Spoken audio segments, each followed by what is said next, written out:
if this works, let me go ahead and get my stream up to check the audio. And we will see if we can finally play a game instead of dealing with tech issues. The dream. Finally play a game instead of dealing with tech issues. Test. The quick brown fox jumps over the lazy dog. All right. Test.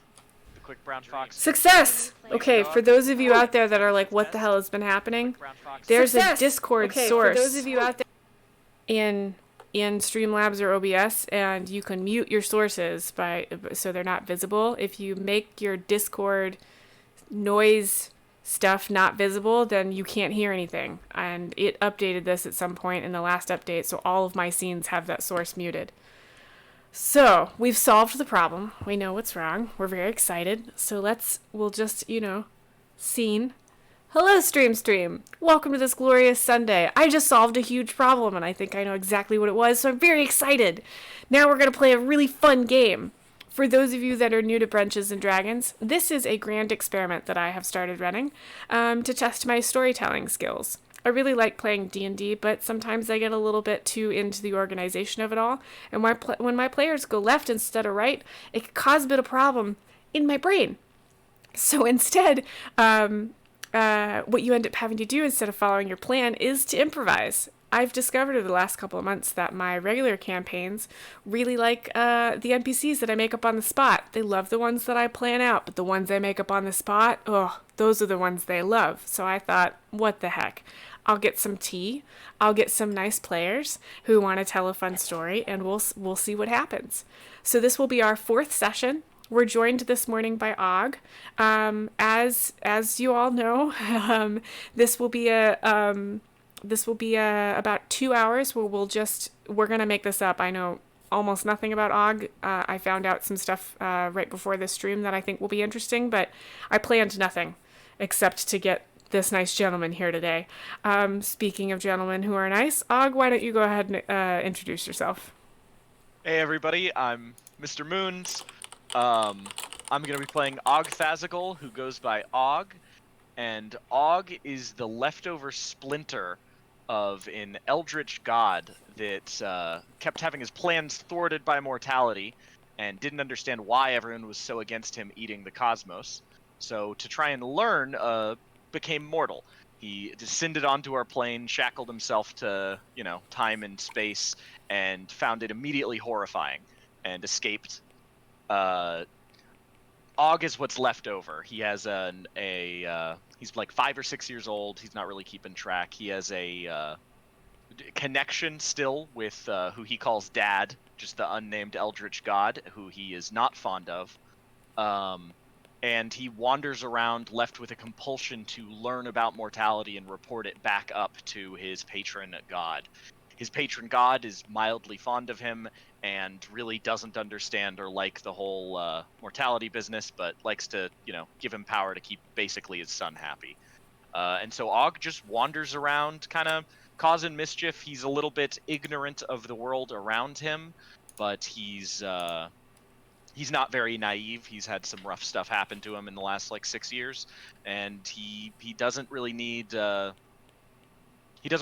much in life. He doesn't necessarily have strong motivation to settle down and become rich or find love or anything like that. He just kind of has a compulsion and a desire to break the connection with his patron before his patron eventually, something understands death or something and cuts the connection that way.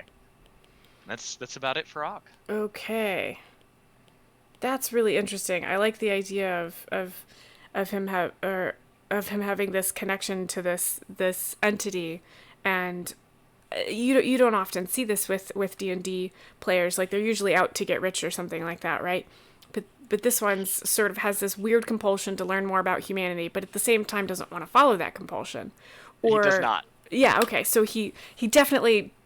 He himself doesn't want to know anything about humanity because screw humanity, but he has this odd compulsion. How has that come out in the past, do you think? Has he started to get involved in something, realized it's a compulsion from dear old Dad, and been like, well, how can I sabotage this? Or sometimes he'll walk by, a town, and he would rather just keep walking. He'd rather just keep going off into the mountains. and he'll see like a festival happening, and he'll feel compelled to go down and mix with the people. Okay. He's also an odd changeling, so he tends to, but he's not very good at being, in disguise and stuff. He has little tells that give himself away pretty frequently, at least especially during his first few years when he knew absolutely nothing. So he gets found out a lot and, chased out of town. Some people, some eldritch cults have basically worshipped him a few times, or held him as like a holy relic almost. And sometimes he'll interact with them, and he really doesn't want to interact with them. He's resentful of his entire, existence as the leftover shell of the greater being that he was once a part of, and wants to cut that connection. So he really dislikes all the cults and stuff like that. But if they come and offer him knowledge in return for something, he has trouble turning it down. Right. Now, would you say, oh puppy, would you say that, does he look something like the god before the god left? Like, are these cults recognizing him from when the god walked the earth? The god was only here for like 5 minutes. Oh, wow. Okay. So. Yeah. The god was here and was like, bump this, I'm out. Yeah. I do not like this. Okay. Time, space, free will, not for me. Okay. They recognize him through basically magical means. I mean, people like track him down. He has like cults the residue, the resonance. Yeah. Okay. What does he look? Yeah. What does he look like? I don't think we've talked about that yet. He doesn't have a single set being. He's a changeling and can switch to kind of whatever he wants that's vaguely humanoid. I considered having him basically have a free form. His real form is a squid, but he doesn't really have any form he's most comfortable in. Another thing that he's resentful of. He generally walks around as male because he finds that he's treated better, but he generally just fits in with whatever's generic for the area he's in. So if he's in a little village, he'll just walk around looking like a peasant. If he's in a city, he'll try and walk around looking like a stable boy, something like that. Okay, so same general level of prosperity, but like he matches his look to whatever area he's in. So like, if he's hanging out with a bunch of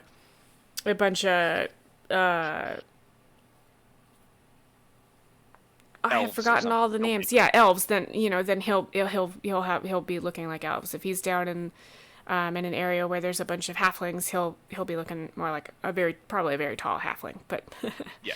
Okay. And he definitely has some identity issues with the fact that he has no form that feels comfortable. No matter what he is, he doesn't feel like that's him, because he feels like he should be this great beyond time and space elder god, not constrained by physics and things. Oh, interesting. But he knows he isn't. Yeah. Right. That's uncomfortable. That's really interesting. Is there anything that he drifts back to without realizing it that he might resent? Like, is there any form, like, was there maybe the form that the god showed up in for those 5 minutes? Is it possible that Og would be drifting back to that in moments of stress, and he gets really frustrated because of all the forms he's been in, that's the one he least wants to be in? Or would it be where he's trying to get back to that form because he thinks if he can get back to that form, then he can be the god again, and he can't quite hone in on it because he's a splinter, not the whole god? I would say at face value, he would tell himself that he resents the god and has no hope of ever returning to where he's from and being in his original form. And so deep down, he would definitely have a strong desire to somehow return to what he once was. But he doesn't know what that form is. What if we said, this would be the kind of thing we'd do if this were a persistent campaign, where I'd ask you, do you want me to pick a feature that I sneak in every now and then because you've declared that Og doesn't know what it is? I could probably do that in this session. I don't know you super well, so it'd be a little risky, but if you're willing to kind of play around with it, I'll probably do something with like the eyes or maybe the teeth, like the kind of smile that he has or something like that. That would be awesome. Risky's good. Because it would be something he'd see in reflections or have people look at him oddly, and he'd be like, okay, what changed this time? Because he's probably used to things sort of changing when he's not thinking about it, because it's so instinctive now. Whenever he walks into a new town, he changes form between one step and the next. It Yes. does it look like melting, or is it just literally you blink and he's a different form? It melts. If someone was to physically watch him in transition, it would take a few seconds, and they would be pretty horrified as he I don't like it. shifted Okay. grossly. Gross. Okay. And does he discard possessions very easily, or does he have anything on him that he likes to keep on him? Is there like a vest or a dagger or a pendant or anything like that? He has an old tag. He used to have a dog. That's the only real mortal Oh, friend he's had. He oh, So he keeps the tag that was on his dog's collar before he got chased out of that town. Other than that, yeah, he discards possessions pretty easily. He doesn't really, uh, to him, it's like if you were an adult, hmm, and you're used to dealing with the amount of power an adult has, and then you go and you're babysitting kids, and a kid gives, a 3-year-old gives you a toy bread block, and they're like, you can trade this for all sorts of things. You're like, yeah, I mean, yeah, the fun little play economy, sure, but like, buddy. Uh huh. yeah, Yeah. things like gold and houses to him, it's all the same level of like, this sucks. Fluff. Yeah. Okay.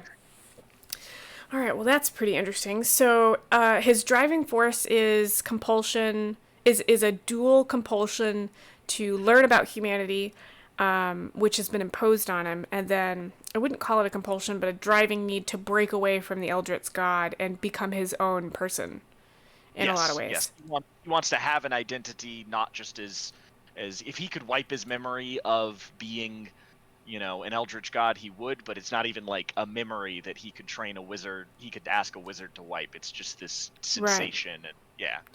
But you gave me an idea with the dog tag thing. Let me see if you want to go down this road.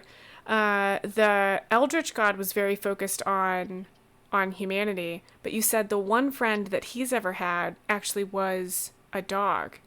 Yes. Would it be possible that he would have lost the dog, and we'll leave that in the past, but decided I'll never love a dog again? But if he were introduced to a dog in need, would it be possible that he'd? Do you think, like in the long run, he'd realize, well, screw humanity. I'll just learn everything I can about dogs. That'll separate me from the Eldritch God. Do you think that'd be something he'd do? Yes. So he's pretty aware that the problem is his Mm-hmm. eldritch god doesn't understand his communications. So this even compulsion isn't Oh, it's like useless. useful. Yeah, it's Oh this God, that's broken, terrible. awful. Both of them, even the eldritch god wants to cut the connection, Oh, but they're interesting. Okay, but they don't know yeah, how. Yeah. Okay. yeah. Oh, that's fascinating.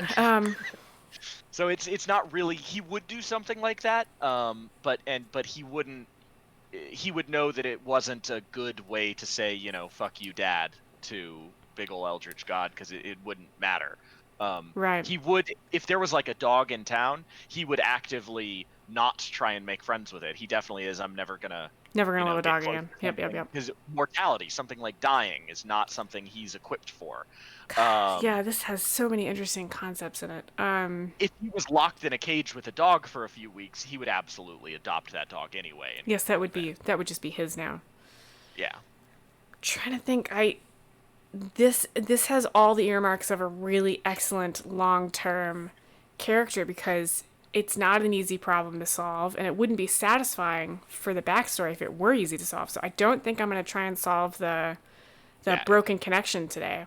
I think what I'll No, try and I think do that'd be a lot.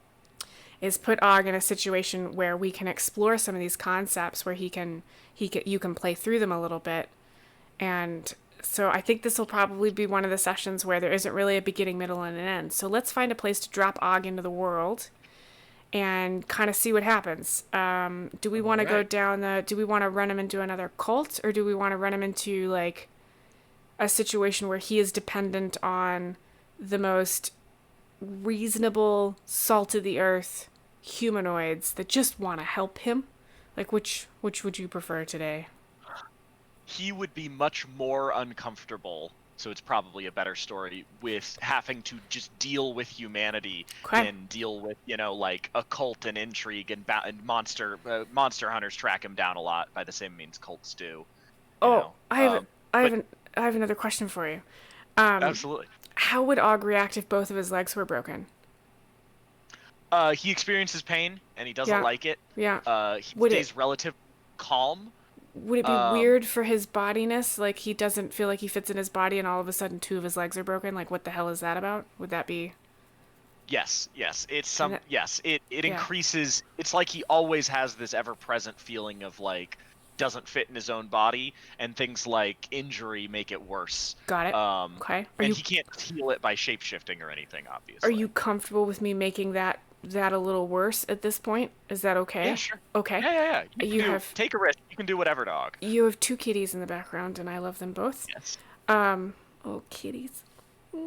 Okay, so what if we had Og get into a situation where both of his legs are broken, and he gets found by some salt of the earth farmer who is like, "Well, obviously I'm gonna take care of you, young man," and he drags you home, and you're suddenly surrounded by this nice family that just wants to take care of you. Would that fit the bill? Yeah, this is Og's worst nightmare. This is perfect. Perfect. All right. Now, let's say Og was, let's see, would Og have been, well, how about we say, what if Og was just getting free from one of those cults? It was a city Okay. cult, and this was one of the worst ones of the lot because they knew a little bit about binding somebody like him. And so he'd just gotten free, and he basically did it by going the opposite of cityness. So he went real rustic. He's been trying to hide. Do you think he's good at being rustic? Yes. Okay. He spent most of his time trying to avoid Humans, people yeah. and just like wander through the wilderness. I think instead of a farmer, I'm going to have like a woodcutter find you. Okay. And I think. Do you think Og would be the kind of critter that would want to sleep up in trees or down in like burrows when he's rusticating? Open sky. So either in trees or just like on the ground out in the open. Out in the open. Okay. What if he was sleeping in a tree, got startled, fell out, and that's how he broke both his legs? Does that sound? Yeah, that or like fell off a mountain. He has a mild fascination with the sky, probably tied to Dad, but he's not really sure. He doesn't want to look into that. He likes the sky. Yeah, he likes the sky. He likes space and stars and all that. Because Dad. Okay. So let's say he has climbed to the top of one of the tallest trees because the sky is glitteringly gorgeous this evening. There's only enough clouds to sort of frame the perfect clarity of the stars, like just around the edges of this forest of what he can see, and he feels almost like something's calling to him whenever he's looking up at the sky, and tonight with all those stars, like he's just entranced by the shapes that he's seeing, and in that state, he just slips and falls. He hits the ground. Both his legs snap. We'll say the shin bones snap, and he's laying there on the ground in excruciating pain, and he can still see just a little pocket of the branches opening up at the section of sky he was looking at, and he can't move or anything. What do you think Og would do?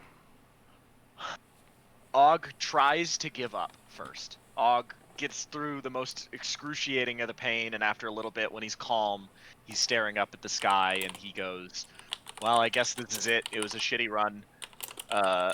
He's just wondering, as he always wonders, if when he dies, if he'll just die and be gone, if he'll go return and be part of what he once was, and he just accepts that he's gonna die. But after a few hours, maybe the next morning, Yeah. as the sun is starting to rise, he, even though he wants to just be like, whatever, he just, for reasons he can't really quantify or explain, he starts trying to crawl. I don't think makes it very far, but he just keeps going. That would be so hurt. That would hurt so much. Do you think Yes. Og's a yeller? Would he be yelling the entire time he was trying to crawl? like, or No. swearing or anything? Nope. Super. No, when he fell in pain, he probably would have screamed and stuff, but just while he's going, maybe some little grunts. Okay. Wouldn't occur to him to vocalize. I'm gonna go ahead and say that he's probably not super aware of his surroundings at this point. And so I think the guy that shows up is Tabaxi. He's got some very interesting markings, mostly brown, some black tufts on the tips of his ears, and some tan sort of stripes running over his face. That's about what you can see of his fur. And he watches you for a little while, and then he comes closer and sort of crouches down in your path, and he says, "Well, how'd you get yourself into this?" Og stares silently up at the Tabaxi for a moment, and then says, "Fell." And the Tabaxi, "Meow, meow. Well, son, I think you're gonna have to come home with me and the missus. Let me go. I'll make up a sled." And he looks at you for a couple more seconds, and then he's like, "Meow," and he stands up. And you realize he's got an axe, and it's the kind of axe that you don't carry for chopping down wood. This is the kind of axe you carry for like chopping down trees. And he heads off, and you see him. He basically disappears for a bit.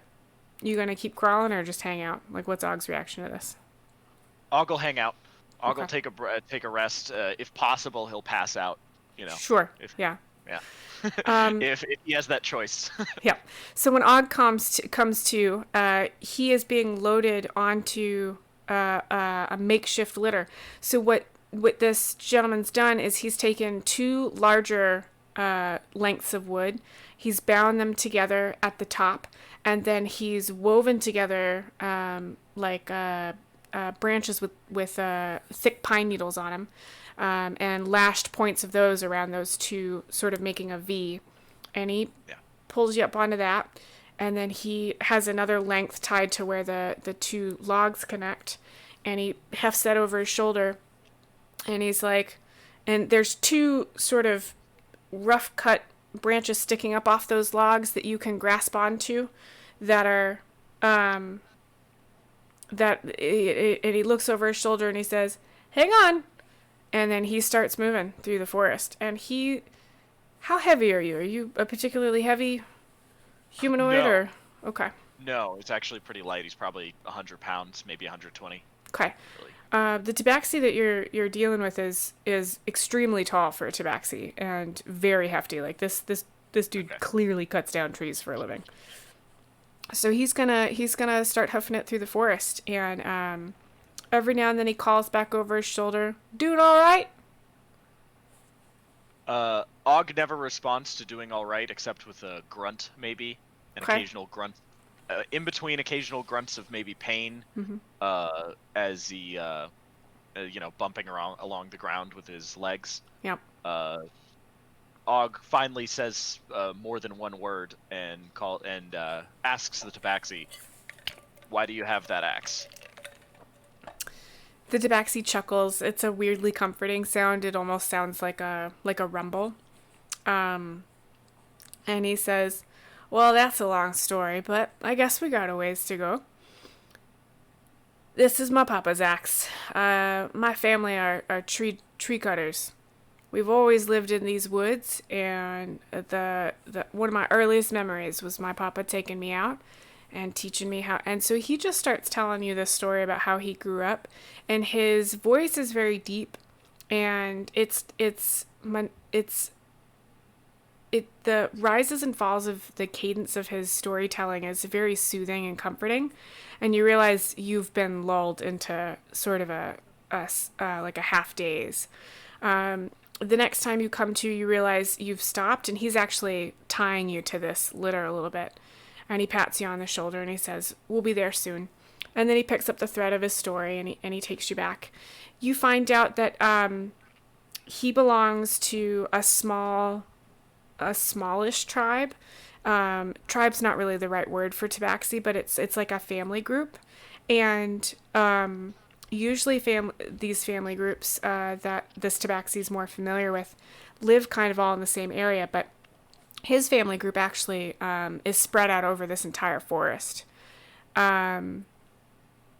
He tells you that he met that his brother is actually a wood carver, so he does a lot of like he's the one that cuts down the trees. His brother actually makes them useful, is what he says. He happened to marry a healing lady who didn't want to go to one of those big fancy cities, so he got real lucky. She's the healer of the family, so that's why he's taking you back there. And he sort of mumbles to himself, and he's like, "Oh, she's gonna be right upset that I didn't lash down those legs, but you know, if you tried, you'd probably do something wrong," is what she'd say. "Yeah, okay, we'll just keep moving." He like sort of hesitates as he's realizing this, that he's like, "No, we're just gonna keep moving," and you get the idea that that's his whole aesthetic. We're just gonna keep moving. And this story takes you right up to the steps of a rough wooden log cabin. It looks like very large trees have just been chopped up, and the gaps in between have been packed with moss and clay that's hardened. And there's another Tabaxi standing on this rough porch, and she's got one hand on her hip, and she's leaning on a post of the steps with her other hand. And she says, "What are you bringing home now?" And the Tabaxi dragon gets up, and he kind of turns at the steps so that you're visible. And she looks down at you, and she says, "Ah, well, I see you didn't bind up the legs." And he goes, I know, but you would have." And she's like, "Yeah, you probably would have done something. Get him in the house." And she comes down, and her tone is teasing, right? Like this is an old argument, probably. And less of an argument, more of a familiar bumping along kind of thing. And they very, very gently, they get you up into the house, and she has you laid out on the table, and she looks down at you and she says, "Well, what do we have here? I need to know where you're from, so I know what kind of herbs to use. What do you call yourself, son?" Og hesitates for a minute. He says Og, and he tells him his name. Mm-hmm. He says, "I'm not sure what I am."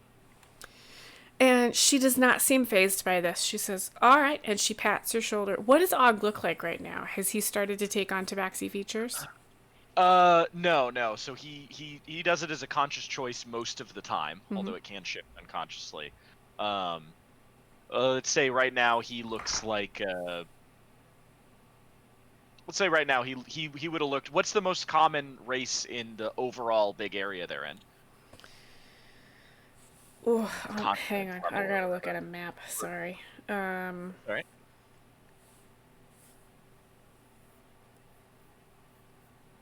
And he might have gone a month without seeing people. So just some, Yeah. well, like continent size, what's kind of the most powerful or common, because he usually just goes with whoever's in power. I think most of the areas you've walked through recently have been halfling in nature, but I think the cult that you would have just escaped from would have been...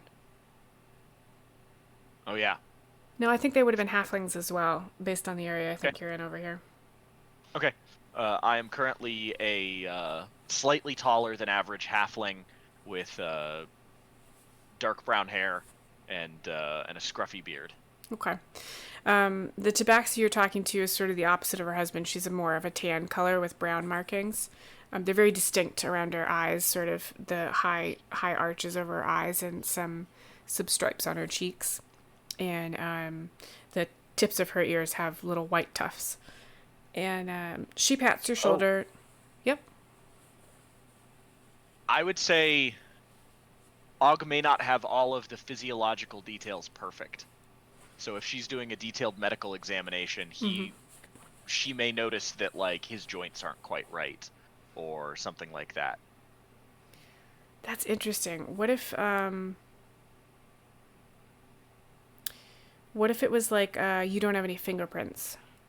Yes, that would be perfect. Okay. Og almost certainly doesn't have fingerprints, Yeah. and his joints maybe just don't move quite right to a keen observer. Yeah, okay. So she asks your permission. She says, I'm going to check you over. How did this happen?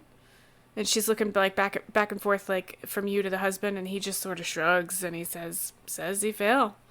She looks back at you and, is that what happened? Fell off a tree. Okay. And she takes that at face value and she says, I'm going to check you over, make sure nothing other than the obvious is done. Is that all right? I shrug. Og shrugs. She says, all right. So she starts with your legs, and she is very gentle. But she does have to poke and prod a bit. It hurts like hell. She says, go ahead and yell. No one's gonna be bothered by it, which is a little unsettling because it kind of implies you can scream and no one will come running.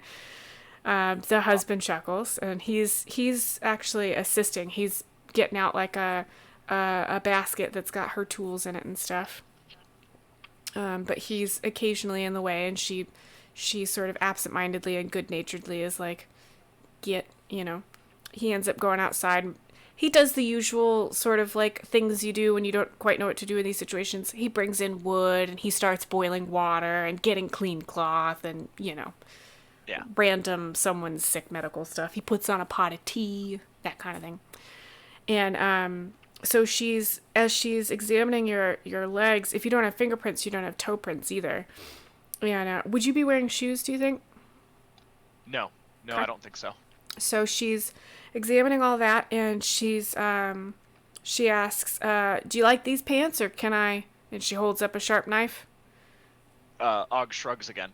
She goes, we'll get you something to wear, and she slits them all the way up to the knee so she can get at the legs. And as she's examining this, she pauses when she gets to your feet, and she says, And then she goes straight to your hands, and she flips one over, and she looks, and she's sort of like, she takes your hand and she's sort of brushing the ends of your fingertips. And she says, can you feel that? Og nods, yes. But he looks very wary now. Og has been caught out before. And definitely, he doesn't know what she's found, but he realizes that something's wrong with his form. Okay. And that she's found it. And she says, all right, looks like you might have been burned here, so I'm just checking that you've got feeling here. Because you don't have any fingerprints. That's all right. I just wanted to make sure this wasn't part of what's ailing you.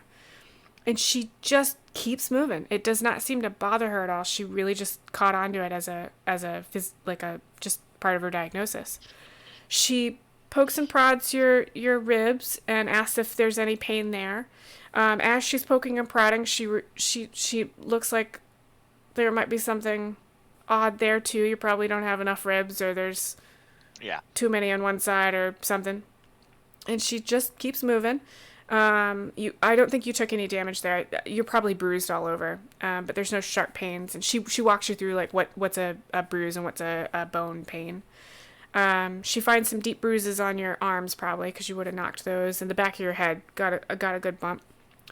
And she twists your shoulders a little bit, and she has you sit up, and she has you twist your spine, make sure there's nothing wrong there. And she pokes all the pieces of your spine. She stops in one spot, and you feel a difference there as she's poking at it. And she's like, "Does this hurt?" Og pauses for a second and says, "Maybe. How is my spine supposed to be?" And she says, well, it almost seems like you could just twist right around with what I feel here. This almost feels like almost like an owl joint in a way. Like their heads, move, but on a humanoid, this would be a bit odd. So I'm wondering if maybe something got, crushed up in there. But if it doesn't hurt, And she has you twist a little bit, and she's like, well, you've got usual movement there. And if it hurt, you wouldn't be able to do this. She kind of grabs your shoulders and very gently has you like, do a twisty motion. She's like, that feels all right. Og nods, but he's looking actively scared now. And she's like, all right. She has you lay back down. She notices that you look scared, and she puts her hand as comfortingly as she can on your shoulder, and she says, I'm gonna fix your legs. I'm just checking you over, make sure you fall out of a tree and you only break your legs. That is amazing. You're gonna have a fierce headache. I gotta do something about your head.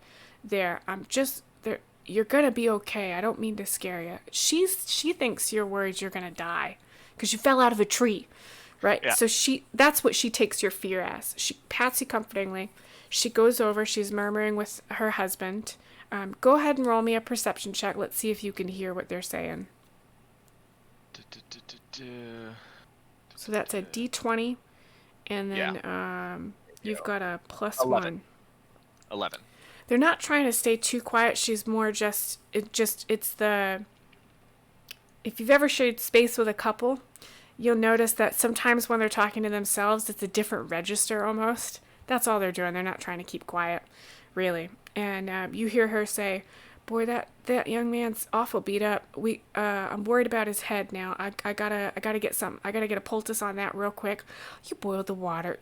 You're good. Some form of unpatronizing good job. And you hear her, I'm gonna need this and this and this, and she's listing off herbs, and he's grabbing stuff. She's got these glass jars, and they're fairly well blown glass jars, but they're not all the same size and they're not all the same color. And they've got lids that screw on, like wooden lids that screw on, which is unusual as well. So he's unscrewing stuff, and you smell all kinds of herbs start mixing the air, all dried herbs. And you're laying on the table and you're looking up at them, so they're upside down, because that's where the hearth is. And you see behind and around all the hearth is a bunch of drying herbs, and you can see the ones on the left are less dry than the ones on the right. It's like a rotation that she might do. And they're hung in a way where they will benefit from the heat and the smoke, but they won't go up or anything. It's a very comforting smell. There's some sharp smells, sort of astringent smells in there, which makes sense for something like this. And she directs her husband to mixing the herbs and boiling them, and then packing them into a poultice. And she comes back over, and she's got a tangle of what look like thin strips. Looks like branches, like willowy, whippy branches that have been cut into longer strips. Not willow per se, but they're sort of bendy. They're not whippy, they're bendy. And and she starts measuring them against your leg. And she whips out that knife she had earlier, and she starts, whittling down the ends so that they're the right length. And as she's doing it, she's humming a little bit. And she's like, all right, what we're going to do, Og, is I'm going to get a poultice for your head. You've disappeared. Let me try and disconnect and reconnect. Okay. Video's going to get weird for a minute, folks. Just a second. Go ahead. My mouse is gone too. Did my USB drivers just die? What? I don't know. I can hear you though.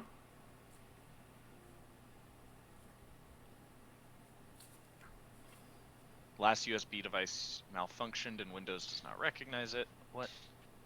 Why don't we take a quick break? This would be a good moment to take a quick break.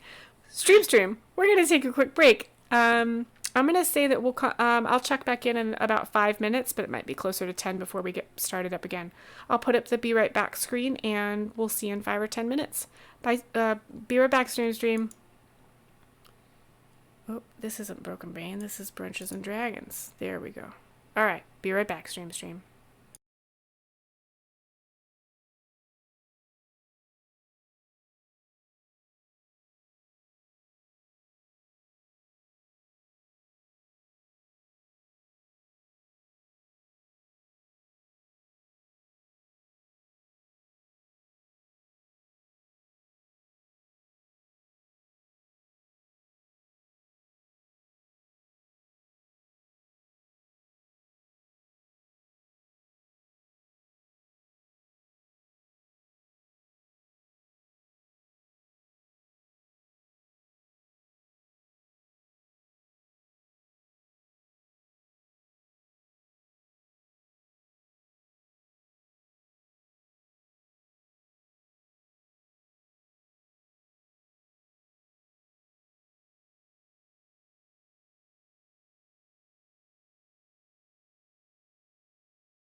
Hello, Stream. Let's make sure I have unmuted everyone correctly.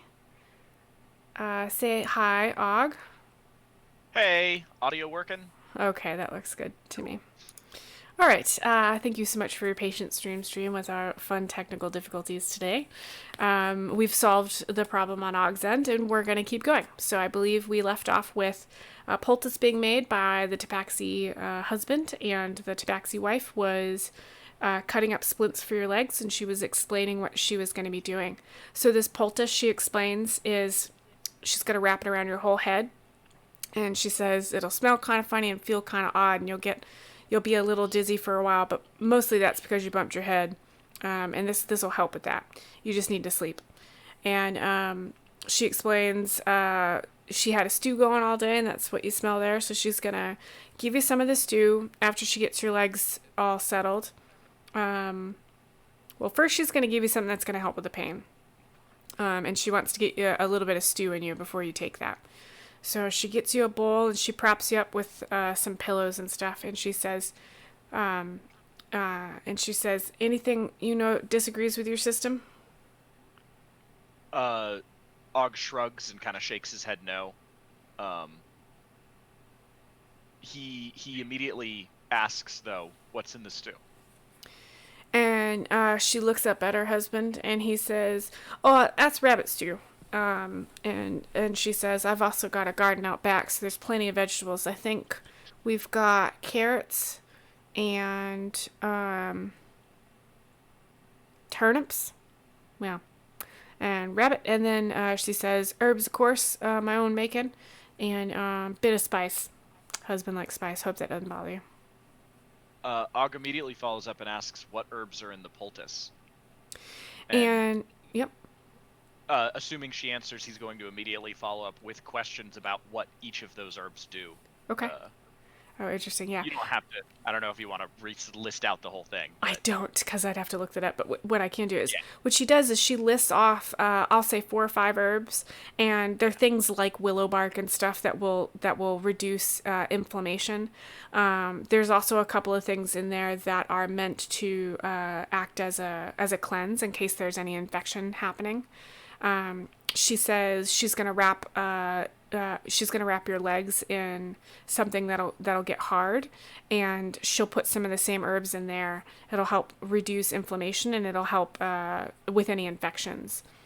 She's going to rub a kind of paste on any of your bumps and bruises that has, as soon as she realizes you're interested in this, she gives more information than you even ask for. She goes into every little, like, she's found somebody who's willing to listen, and you notice out of the corner of your eye, her husband sort of like fondly rolls his eyes because he doesn't know anything about this stuff, and except what he's picked up from her. And when she gets really excited, she starts telling you, and she's like, she like little tweaks she's done, and I've studied this, and she pulls out her book and shows you, and it's in common, and you can see all of the edges of the book where it's been written is in her hand, where she's made additions and crossed stuff out, and she finds this works best here and this works best here, and we get broken limbs all the time, and I've noticed that if I use this herb, it really helps with the healing time, and my husband helped me find this sort of powder that when you get it wet, it makes it like a hard substance that'll help set the bones. And these, and she just goes into this whole thing. You learn more about broken bones and bumped heads than you've ever, because I don't think you've run into a healer until now. Is that safe to say? Yes. Yeah. So she goes on for a while. She's worried about an infection because you were out overnight and your bones had started to set a little. She's actually going to need to re-break them just a little bit to get them in the right position. One's okay, but one just is a little, she wants you to have straight bones instead of like a kink in one. And she explains all this. The sleepy stuff she gives you is a different concoction. And she says, this is going to make you sleepy, and it's going to settle down your stomach. You realize you're a bit nauseous, and she explains that's due to the pain. And she says, you're still going to feel the pain, but you're not going to care about it as much. These are very dangerous meds. And she hesitates, and she says, well, frankly, it can be used as a poison, of course, in great amounts. But if you if you dilute it correctly, which of course I only keep the diluted version in the house, I dry it and make it immediately. You'd have to drink a kettle of this to get even the amount that you'd need poisoned with. So she's hesitant about this, and she's sort of watching you warily to see if you're gonna be upset or anything. Og rears his head back at the word poison. Mm-hmm. He was already looking pretty wary at Sleepy and Not Care. Mm-hmm. And Og shakes his head violently no. And she says, "Well, if I don't give this to you, it'll hurt something fierce. It'll wear off after a couple hours. You'll take a nap. You'll wake up, and we'll have done the whole thing. And you sure you don't want it?" Yes, absolutely. And the husband pats her on the shoulder and he says, "He's tough. He'll be okay." And he's sort of on your side, And she's like, "Ugh, men." So she puts it away and she goes back to happily explaining the anti-infection and anti-inflammation and anti-this and that meds. She says once it's everything set, and she says you will be tired, so you'll take a nap. We'll make sure you'll be safe here and everything. And she says when you wake up, I'll give you something. If you don't want pain stuff, I'll still give you stuff it'll help speed along the healing. That'll make everything seem very sharp. You'll feel very focused, and you'll and she kind of looks at you and she says, if you've got the right kind of mind, you'll see more than the average person would see. And she's looking at you like, how are you going to react to that? Og kind of shrugs. Was any of the are there any herbs that she listed as like potentially dangerous within arm's reach of me?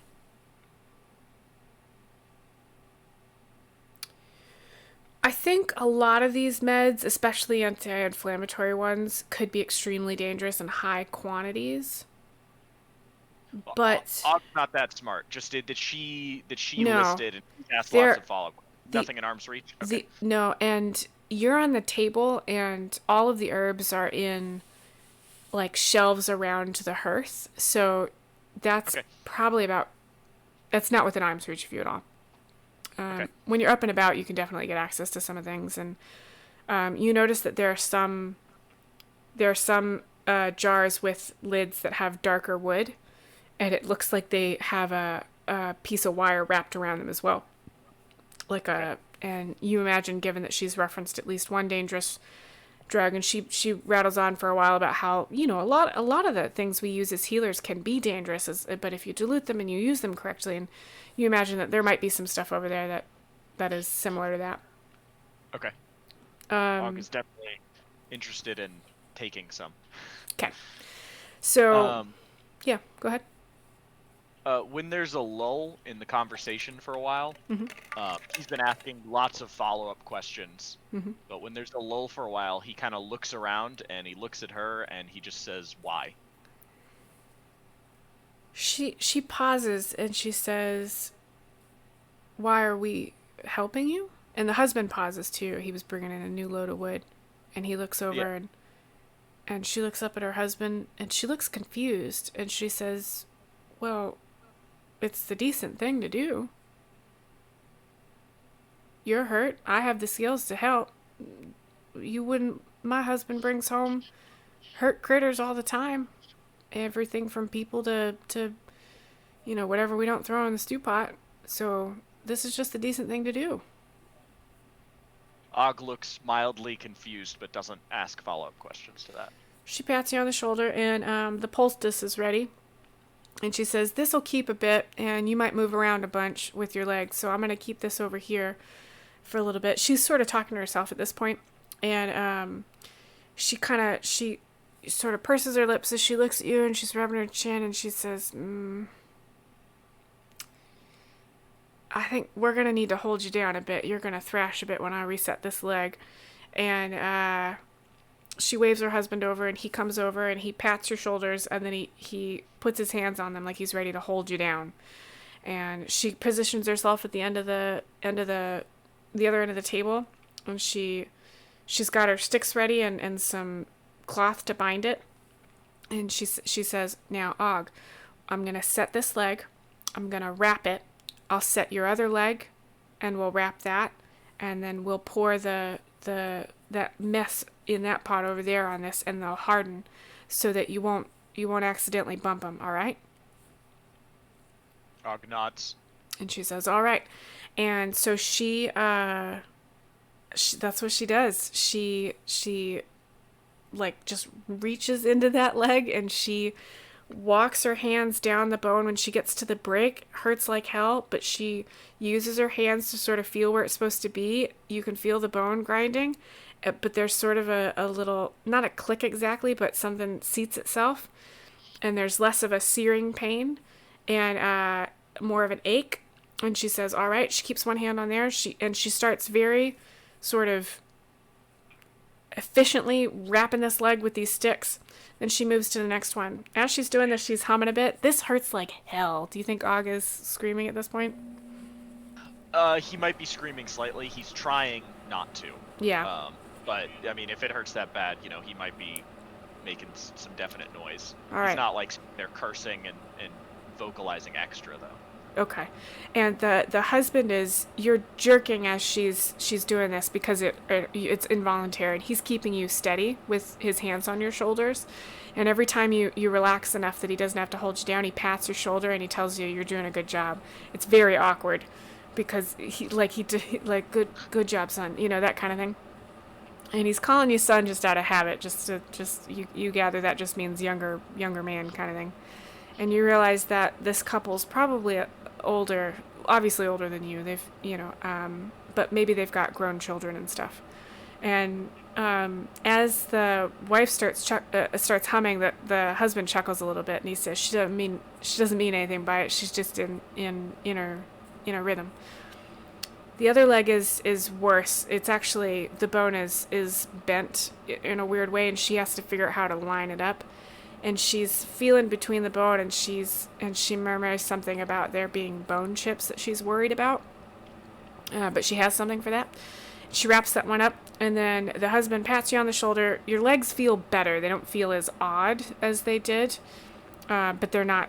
The pain is still quite immense. They come back over, and she puts kind of a tray underneath each of your legs, and they pour this goop on them. And instead of just pouring right off your leg, it sort of sits on your leg, and she gets like a piece of wood, like a piece of kindling, and she's poking underneath your leg to make sure it like wraps all the way around. They do it to both legs, and even before they start on the next leg, she's very swiftly like poking underneath to make sure that it meets underneath.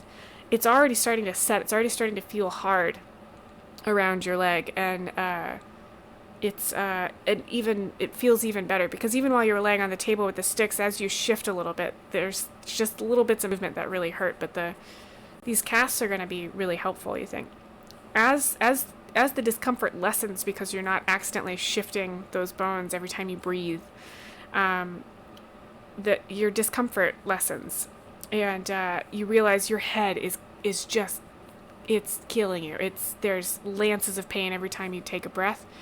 And she comes over and she says, we're done with your legs. And she's looking at your eyes, and she frowns and she says, oh. And she can tell there's something wrong with your eyes. Would you look scared again? So, yes, I would recognize. Og is pretty keyed up to people noting things off about him. So, yes. And she says, well, your pupil's too big on this side. You've definitely got a concussion. And you realize that's all it's just another thing. And she says, it's funny. I thought you had brown eyes, but your left one's a little green. And you've probably never really done the green eyes thing before, because that's a little bit of a standout. You probably go for more of the brown eyes. Does that sound about right? Yeah. So Og tries to look as generic as possible, usually. Yeah, so green is, and wasn't intentional either. Like, you weren't going for green. These two both have brown eyes. Most of the halflings you run into do. And she says, Sometimes that can happen, though. Don't worry. And she gets her poultice and she wraps this. It's bulky because it's about an inch thick, a really soft, thick towel that's steaming. And she lays another thinner towel inside of it, clean towel, and the thick towel is wrapped around this poultice. And she comes back, and she said, "Yep." If she just noticed my eyes and commented on it, yeah, I would say when she turns around, Og is like preparing to act right now. So Og's like his hands are crackling or something, with little sparks of light. Like he's definitely threatening violence. Oh, okay. So yeah, let's back up. Figured out who he was. When he would have waited till she turned around. If she noticed it, he's not like instant violence, but like going through his mind is a lot of fear. He's prepared. And okay, so I think what the husband would say is, "What do you mean that happens sometimes?" And she says, "Oh, sometimes bumps on the head, can do some funny things to the eyes." And his eyes were more hazel than brown anyway, which is true. You go for as generic as possible. And she says, "So a little bit of green in one's not a thing. I just want to get that concussion down. I'm more concerned about that pupil." And she looks at her husband sort of sharply, and she's like, "Concussion, eye color, who cares? Concussion." And her husband's like, "All right, yeah." So she's clearly more focused on the concussion than your eye color. They've been bustling around. They don't know you well. Maybe she missed it. That's the feeling you're getting from her. Yeah, she's definitely pushing directly to me. Why don't you roll an insight check real quick, and let's see if there's anything else you can pick up. I assume I'm supposed to be playing the 13 after bonuses. What's the what level is Og supposed to be right now, by the way? 1, You're at 1, yeah, for now. Perfect. So go ahead and roll a d20 and add your insight. Oh, you did. That's the 13. 13. Yeah, 10 plus 3. So I think this is kind of interesting because I think the more normal and sort of kind they are, the more nervous he gets. Yes. He's not getting vibes that they have figured out he's not normal. He definitely, that's definitely not what he's picking up. He's not threatening violence then. If he didn't pick that up then because the insight was too low, then no hands crackling. He's just terrified looking. Yeah. The way I think of this is every time she comments on something that might be a little off, he's sort of hair trigger, where he's like, but she's always like, this is a medical thing, right? Like the fingertips, she was like, it looks like they've been burned. Right. I just want to make sure you've got feeling because that will affect my diagnosis. Oh, your spine looks a little weird. Well, you fell out of a tree, so I'm worried you did something to your spine, and that would be really bad, and I need to fix that. It doesn't hurt. Okay, you have a weird, this happens. Like, she's very matter-of-fact about all this. When she looks at your eyes, she's way more concerned about the pupil than the eye color, and that's all. Every single thing she notices is she links back to a possible medical thing. That's it. Okay. Og is terrified, but since he didn't roll insight high enough, he's not actively threatening violence. He's just afraid of someone with medical knowledge noticing these things are wrong. The DC, just as an aside, the DC on this actually was fairly low because they're not trying to. They're not trying to lie to him, and he actually has a fairly high insight. So the way that I balance those kinds of checks is, if they were trying to lie to him, the DC would be higher, even though he's got good skills in it. But because they're not trying to lie, and she's basically explaining everything she does, it's pretty easy for him to pick up. And he has a lot of experience with people discovering him. And so he's exhausted, he's in extreme amounts of pain, he's probably hungry, even though he had a little bit of stew. And so every time she notices something, he tenses, but then she explains it away. And so, but it'll take her doing that 100 times before he stops tensing. He's always going to tense if somebody points out anything that's a little odd about him. Yeah. Which I'm going to play with a bunch. So she comes back. She's got that poultice. She notices you're scared again, and she says, if you want that, and she's looking down like at you, so you're kind of looking up at her, and she says, if you want that pain stuff, it'll knock you right out, she says. And there's nothing out here but me and my husband, and his brother's going to come in this afternoon, but That's all. If you want the pain meds, and she's speaking to your fear. She's like, I don't want you to be worried, kind of thing. We're going to take care of you. Og's still gonna shake his head violently now. She says, all right. She pats your head. She goes, this'll help a mite some.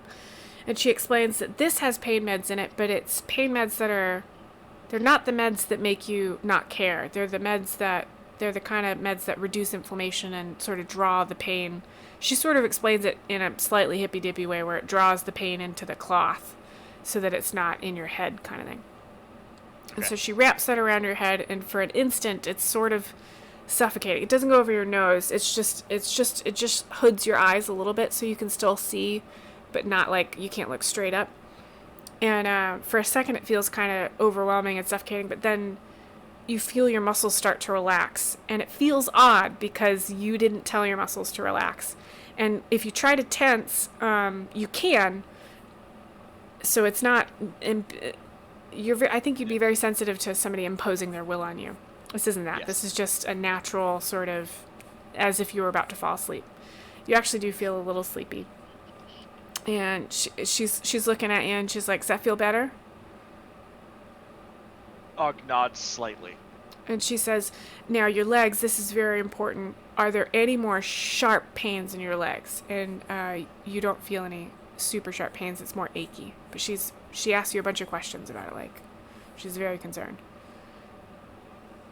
Og says no. No, he answers pretty neutral as he does short answers. Yeah, I like that. I think that's an interesting character choice. And she says, this is very important. I need to know if there's anything going on. And so she gets your answer and she says, all right. And she says, well, I want to move you to our spare bed so you can be a little bit more comfortable because you're probably going to want to take a nap now. Is that all right? Yes. So she and her husband, again, they're a bit bigger than you, and they lift you rather easily. She handles your legs, and he gets most of your weight. And you realize your legs are very heavy. The casts are very heavy. And they get you in the room, and she puts a light blanket over you, and the poultice is still around your head. And it's a very comfortable straw bed. And you're exhausted. And she says, I'll keep the stew on for when you wake up, but don't you worry yourself. I'll leave the door propped open so you can get out if you want. And she said, I don't recommend you put any weight on that legs, but if the house catches on fire or anything, the cast will help. You realize that they have a heel to them, so you can wiggle your toes and things, but you can stump along on them if you want. And she says, I'll put some crutches by the bed in a minute. I gotta go find a pair that'll... She chuckles and she says, you're a mite shorter than some of my other patients. She gestures at her husband. She says, I'll get you some crutches, though. And she pats her on the shoulder and she says, go ahead and take a nap. She walks away. What do you do? First I look around the room. Is there anything that would probably look out of place to Og? Or look very interesting to Og? So this log cabin is, it is log cabin-y in that it has one big main room, but it had what looked like a couple of doors leading off the back end of it. And it was raised off the ground, which is fairly typical for a forest dwelling. It's a little higher than normal. The stairs up are maybe a story, and there was nothing underneath. It was all cleared. Stacked wood and things like that. The room you're in is smaller. It's basically big enough for a single person sized bed, a little bedside table, and a stool in the corner. And you get and it's bare, right? Like bare wood, clean sheets, but plain, like they're just a sort of an undyed color. And the side table has a single drawer in it. If you want to open it, it's just got some pen and paper and some ink in there. But everything's handmade. The door hangs well, so everything's plumb. It's all it's good craftsmanship, but it's mostly plain. And the door that's cracked open, you can mostly see the right corner of the hearth, but not the rest of the room. You can hear them moving around and talking, and she explains to her husband that you're settled, and but she's gonna want more of and she starts listing some of the herbs because she wants to start drawing some because she'll go through the stuff on it. So they sort of household things, and asks what his brother's bringing and what they're trading him and things like that. So they're being domestic. That's what you're listening to. Og would probably lay in bed and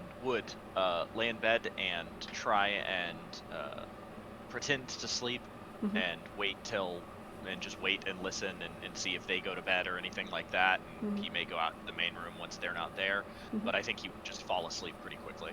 Yeah. Despite best attempts. It's they get done with this by about lunchtime. So you get the idea that she expects you to nap for a couple hours and then wake up ravenous. She'll feed you and you'll go back to bed is kind of her plan. So let's say you take a nap. You wake up when you hear a new voice and some heavy footsteps coming in. And the new voice is calling out to the other two Tabaxi, and they're responding with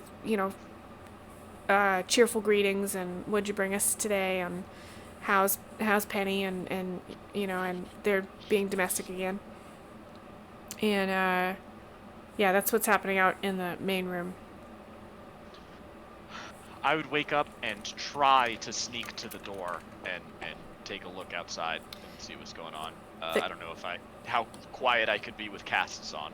Roll me some sort of athletics check. You could roll me a stealth if you're actually trying to sneak. But it's at disadvantage because you've got 2 heavy casts on your legs. 7. Great. That is one of my favorite numbers. So you go to swing your legs out, and you've noticed...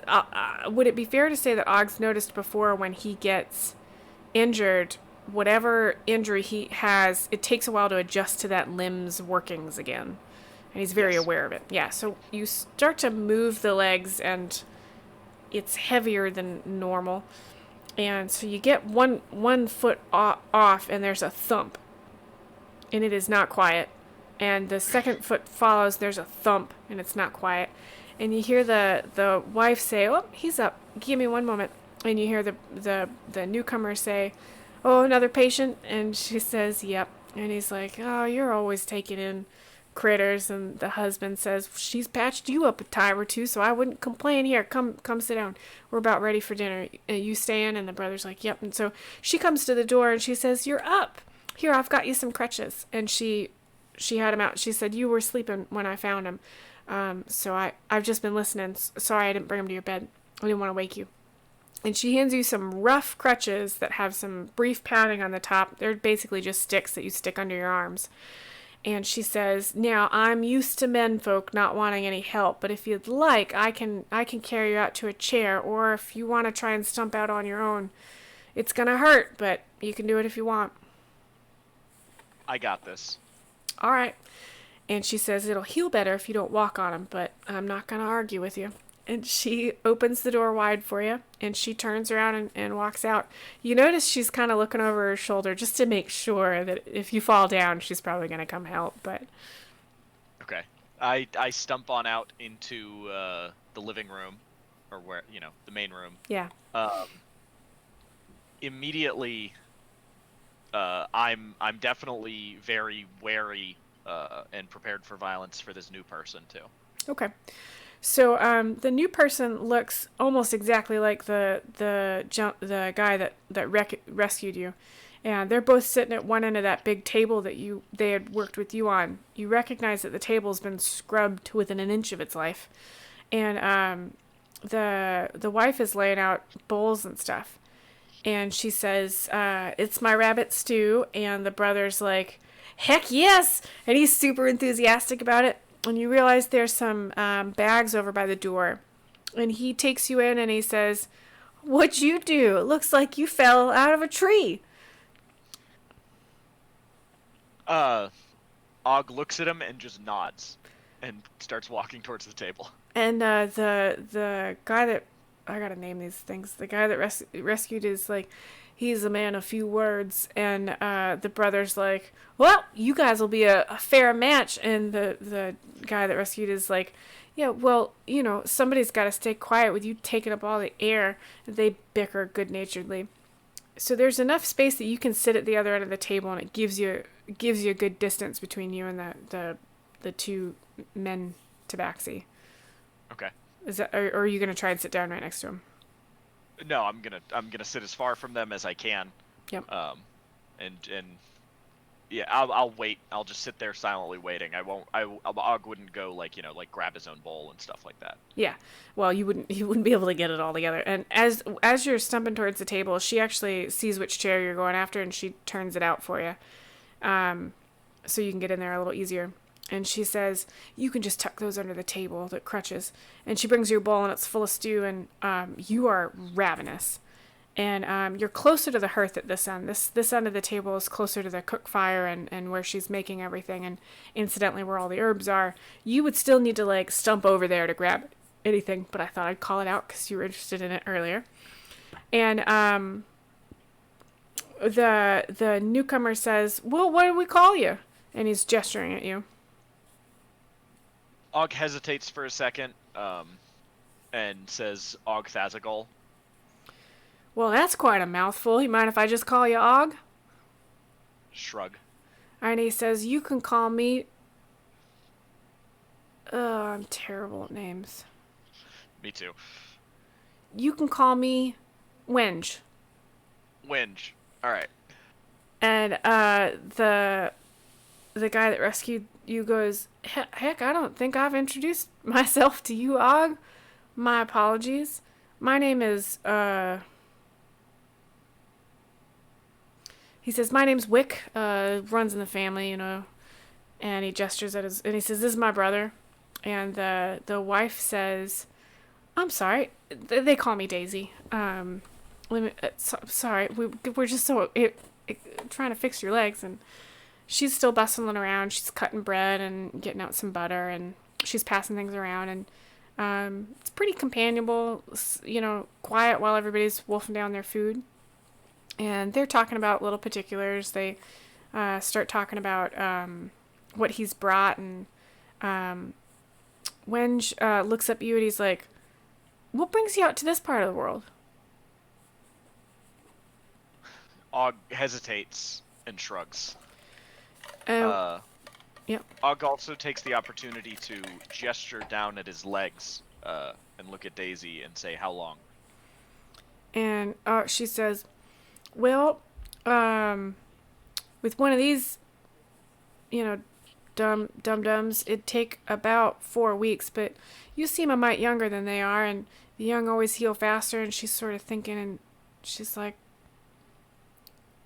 maybe 2 or 3 weeks, you should be good, as long as you don't, go jumping off of the porch or anything. And we're happy to help you. For, like, you'll stay here, of course. She doesn't really make it a question. What do you do? Og looks horrified by this, and stops and thinks for a second, staring at Daisy. Yep. Says, make it faster. And she kind of cocks her head sideways, and she's like, well,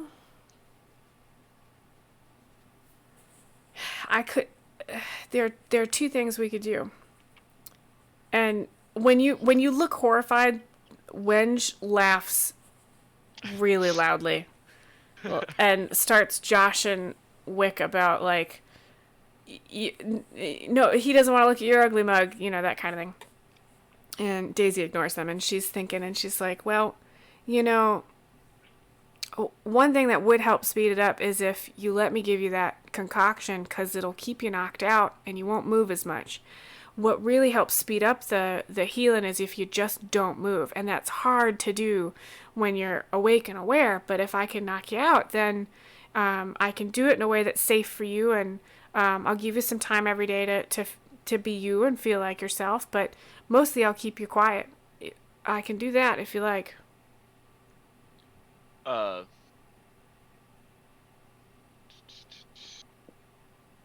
looks extremely conflicted and shakes his head no again, but it's more hesitant and not as, like, emphatic this time. And she says, well, the other thing we had to do with their other brother. And they both roll their eyes. And she says, we did it with him because he's a wild one. But it might work with you. Again, just to keep you still, what we can do is lash you to the chair from the waist down. Og violently shakes his head no again. And she says, your hands will be free. You can get free in seconds. You've got a dagger. It'll just to remind you not to move your legs. That's all. And then my husband and I'll help you, get where you need to go and stuff. Og is not about this. Og is looking more and more threatened. He's kind of wild around the edges of his eyes. Okay.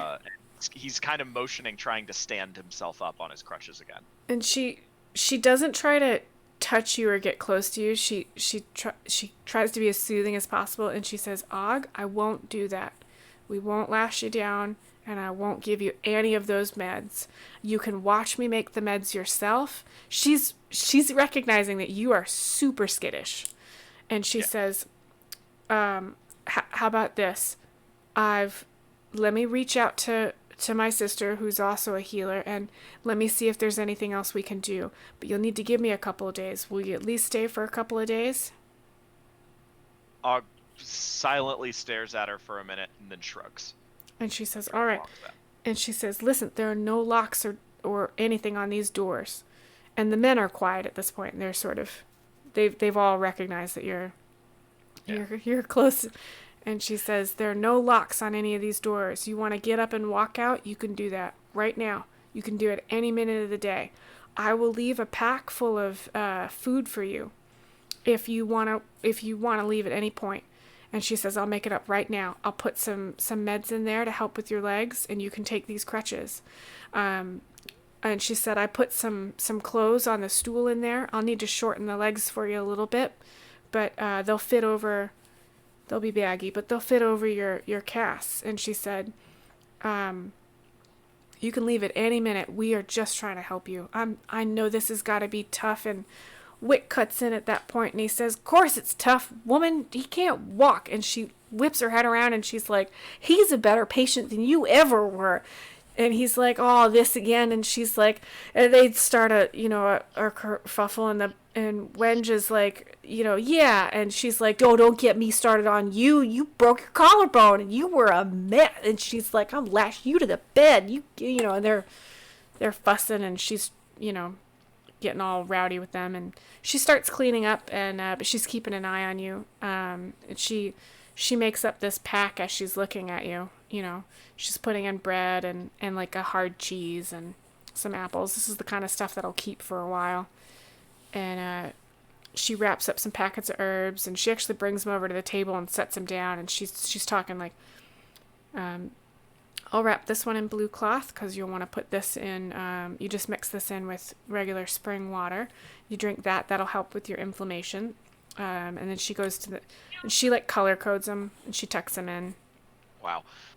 Like she has picked up you are super skittish. She's worried you're gonna run out the door, and she's like, if you're gonna do it, take this stuff. You notice she never goes anywhere near the glass bottles with the wire around them. Yeah, she doesn't go anywhere near those.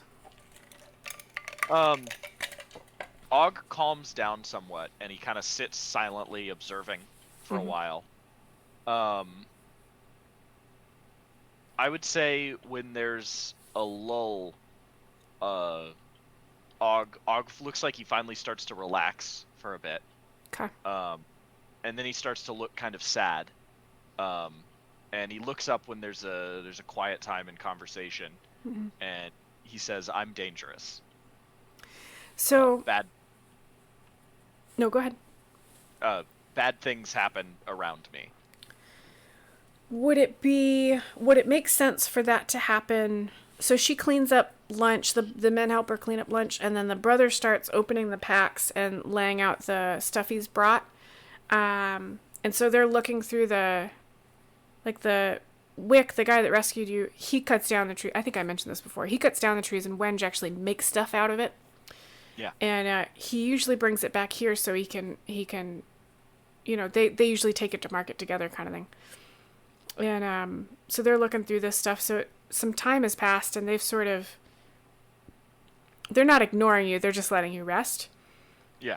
And so you just sort of drop that in there as they're looking at stuff. Yeah. Yeah. I would kind of, when nobody's talking at me, looking at me, I've like calmed down. I'm looking relaxed, and then everybody's doing other things. I would drop that in. Okay.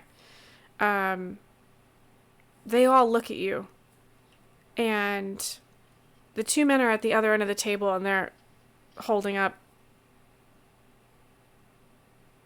I don't know, something made out of wood. All right. Whatever.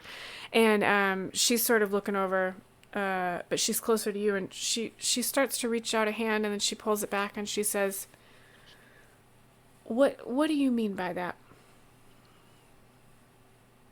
Violence happens around me.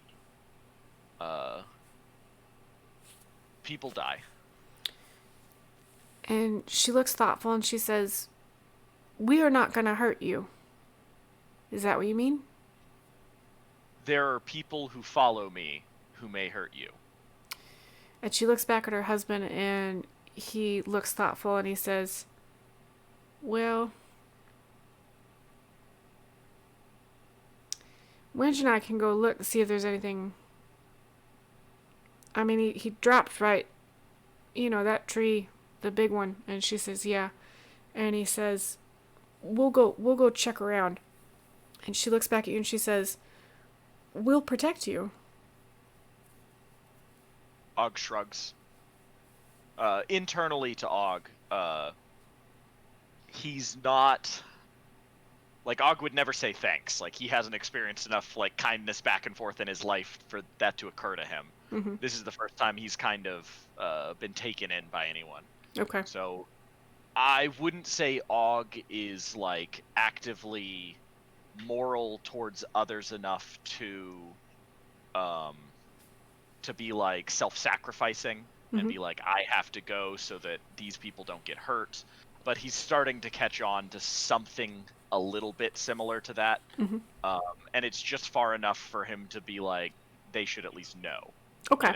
Yeah, that makes a lot of sense. To give them full situation of what's going on. If they're fine with taking the risk, Og isn't particularly someone who would like feel responsible for their safety. And right now he doesn't think he'd feel bad if they all died. He would, but if a cult is broken and killed them all, but that hasn't occurred to him. Okay. I'm going to do something a little bit odd. Let's, what if we said, I think you've established kind of like how this relationship would play out over a week or two. Yeah, I agree. So what if we said they have this conversation, the brothers go out, they look around, they come back, they haven't found anything. And she says, well, you keep an eye out. And they say, of course. And they pack away the brother's stuff that he's brought. And he says, we can take this in a week or two. We're good. And she says, will you go on home to Penny? And he says, yep. Well, I'll check back in every couple of days. And she says, thanks, Wenj. And he leaves. So it's nighttime. You guys have meals very similarly. Anytime she's doing her work or he's doing his work, you probably ask a bunch of questions. They have a couple of 2-3 person games they play with you. He shows you how to whittle. She shows you how to love whittling. Yeah? Yeah, Og would fucking love whittling. He would whittle a lot after that. Great. Cool. When he realizes you love it, he's like, oh, I gotta get Wenj back in here. 'Cause he makes like the equivalent of those blocks of wood that are meant to be ducks. Okay, right? Yeah. But he shows you a spoon that Wenj made, and it's just got such clean lines to it. And he says, I think I got a kit around here somewhere. Because he's just using a knife, right, to do this. Yeah. And he brings over a kit that's a little dusty, but everything in there is sharp enough. It's sort of different curved blades, and he shows you, he's like, I think you can sort of... And he says, just use this knife. Wenj will be over tomorrow. When Wenj shows up, he shows you kind of the finer points. You're actually getting pretty good at whittling when we're about we'll say it's 2 to 3 weeks in. At this point, the casts, they don't feel as heavy, and you don't get as many twinges. If you're just walking just straight on the legs, then you're getting more twinges. But if you kind of use the crutches and you hobble along, you're feeling pretty good. Your energy's better, your head's fine, your pupils went down to the right size and went back to being brown color. She doesn't mention your fingers again. She asks if she can look at your spine after the first couple days, because she just wants to make sure that you didn't take any injury there, and a couple days later would be where it would start getting inflamed and stuff. But she doesn't even linger on that one spot again. These people are kind. The only real interesting things about them are the woodworking and the herbery, but she's happy to let you read any and all of her books, and you can read common, I think. Mm-hmm. Yep. They've got plenty of paper, because that's something they know how to make around here. And another brother or sibling of some kind makes paper. And she says you can take as many notes as you want. Anytime you ask questions, she sets down whatever she's doing, and she brings it over, and she answers and shows you what she's doing. It's almost like it's easier for her to explain it if she can show you. That's same with the husband. If he tries to explain something to you, he tries to show you, and he gets frustrated if he can't do it himself. And then if it's about whittling, he's like, you'll have to ask Wenj. And he pops in every couple of days, and you have some really fascinating conversations with him, because he's not just about whittling. He actually makes stuff. Like one of the chairs. There's a rocking chair in the cabin, and Wenj made that. And when it comes up, it's got carvings and stuff, and it's got the curved feet, so that it can, like the curved railing, so it can rock back and forth. And you learn where, Wick can make the table, right, because it's got legs and a top, and it doesn't fall down. Wenj is the one that makes the more intricate stuff, like chairs and like rocking chairs and stuff. And so you learn a bit about the finer points of woodworking, and you also see a stream of cuts and bruises and colds, and it seems like everybody for a day's walk, and sometimes further, will come and ask Daisy to help. I'm guessing that whenever anybody shows up, you probably get a little nervous or on edge. Yeah. And Daisy said she'll notice, and she'll say, you can stay in your room when folk come over. They don't poke around. And she said, or you can help, and if I can teach you a little bit about what I do. Always use another extra set of hands. So you can either. So she tells you that, and for Og, I think that's either you can stealth it, or you can be in a place where you can do damage quickly if you need to. Yeah. I think Og would feel compelled to help for learning more about medical care and stuff too, about whatever he's doing. He would be an extra set of hands, as well as he doesn't want to not be able to see what's going on. And would he sort of justify the compulsion to learn more with, like, well, if someone's going to be in the house and they might be a threat, it would be better for me to be on hand so I can, zap them. Would he be thinking that way, or? I think maybe the first few days. I think by a week or two, he would have calmed down some. He would be feeling a bit safe, actually, which normally he wouldn't around other people. So yeah.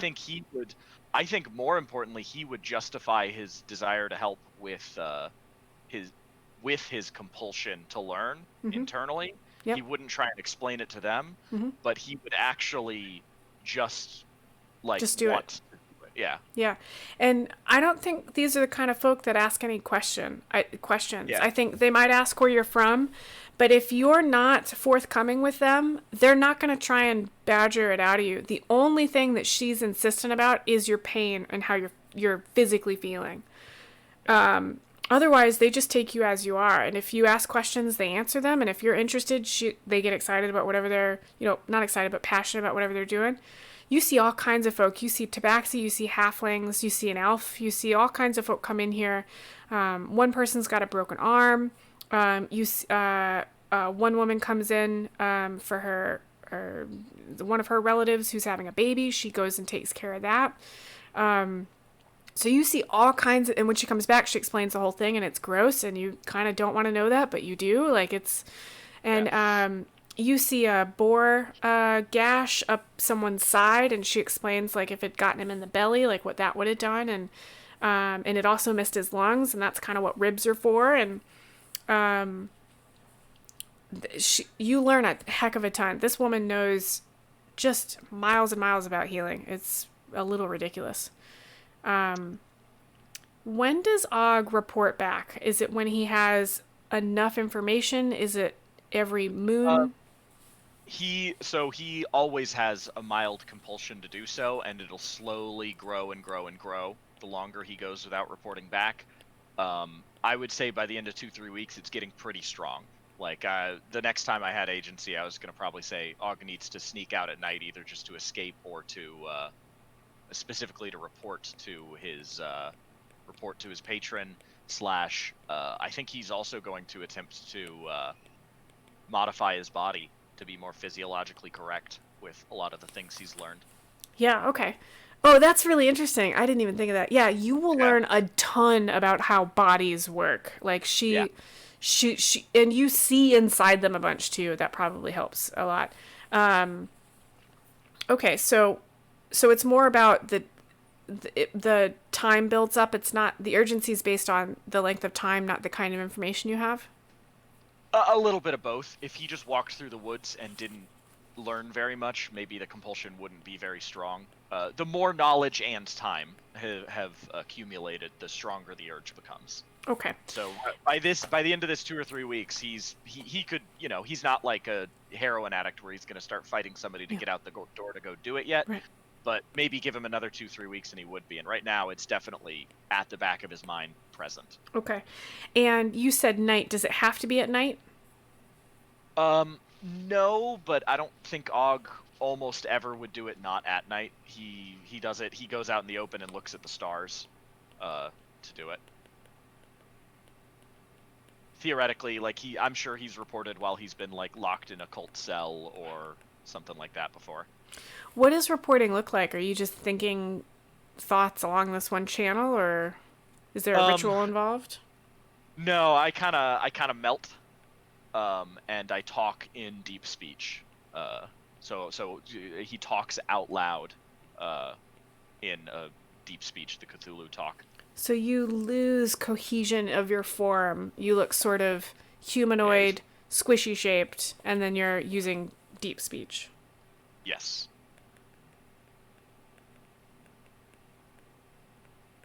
And is it a one-way communication, or does the god speak back? It doesn't speak back in any way that Og can understand, and it's pretty clear that the god doesn't understand him. But there's some level of rough communication, of some amount of kind of feelings and sensations and impressions. He'll get confusion or interest, or mostly confusion and mild amusement and affection occasionally. Yeah. And things he can't, strange stuff he can't interpret. I think you would get, and tell me if this sounds right, I'm thinking you'd get confusion about your injuries and other injuries, because if the god was only here 5 minutes, I think the concept of injury would be weird. Yes. One of the reasons the patron continues to share power with Og, though, is that when he feels pain, it feels pain. And it doesn't like that. It does not like that. Yeah. He worries that someday it'll understand death, and that killing him would make it stop and kill him.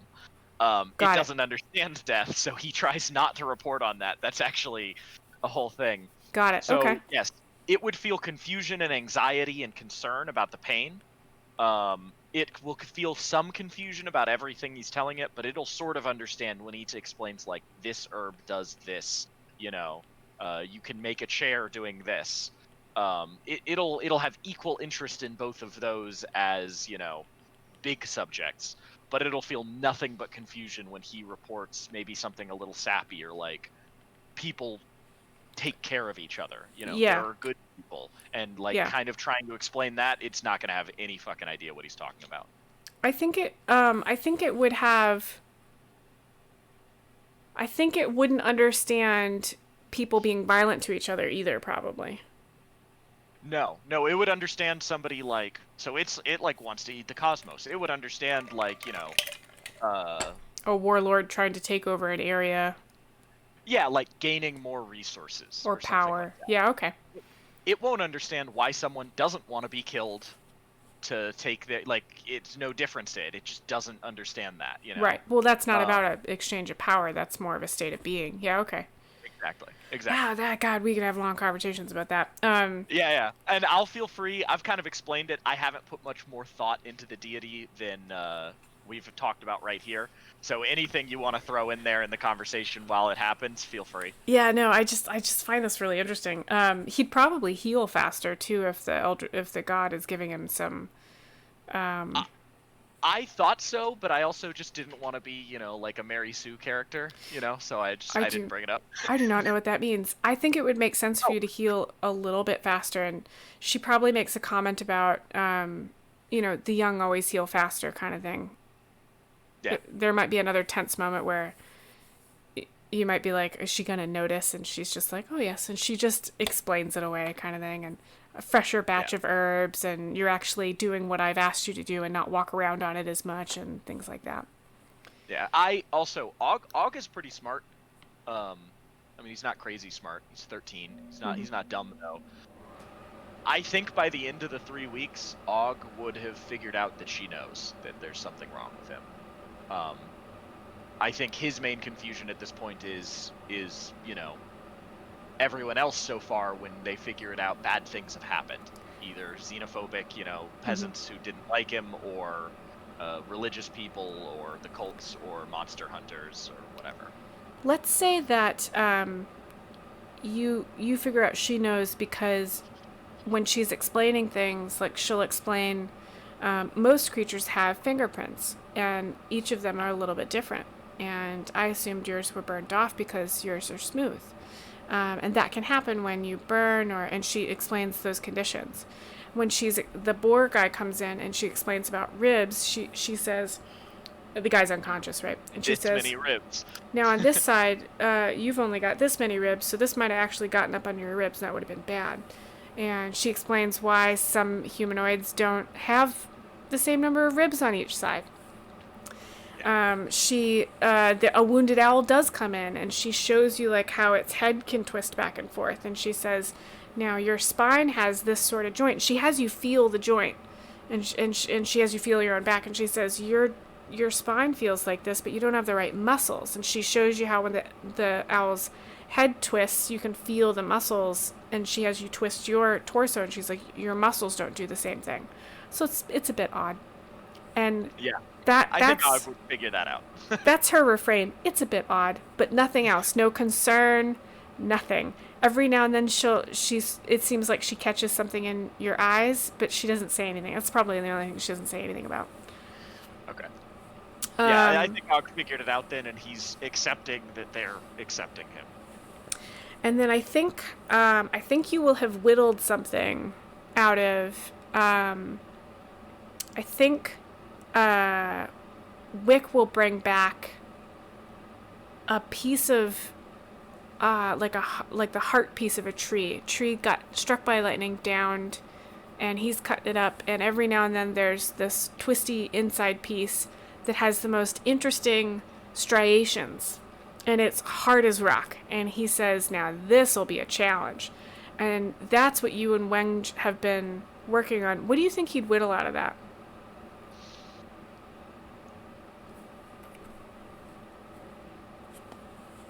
I think I'm always going to vote for Spoon, but what do you think he'd whittle out of it?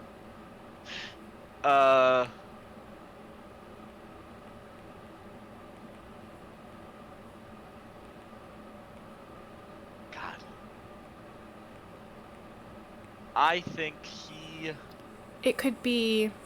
would likely whittle a crutch. Like a miniature crutch. If it's just like a sculpture, I think that they've helped him. Hi, Moons. I assume that's Moons. Yes. Hi, that's Moons. Moons. I think he'd whittle like a little miniature crutch. Which is probably the most emotionally in touch thing he's ever done in his life. Well, do you think he would do that, or do you think he'd whittle a dagger? Because wooden daggers do exist, and with a with a piece like this, it would keep an edge and it wouldn't snap off or anything, and sort of make a little bit where he could snug the dog tag into. Yeah, I like that better. So that it'll be sort of protected, and maybe it comes up because the Wicker Wench will explain, like, we back before we could make metal things and stuff, this is the kind of wood we'd seek out to make weapons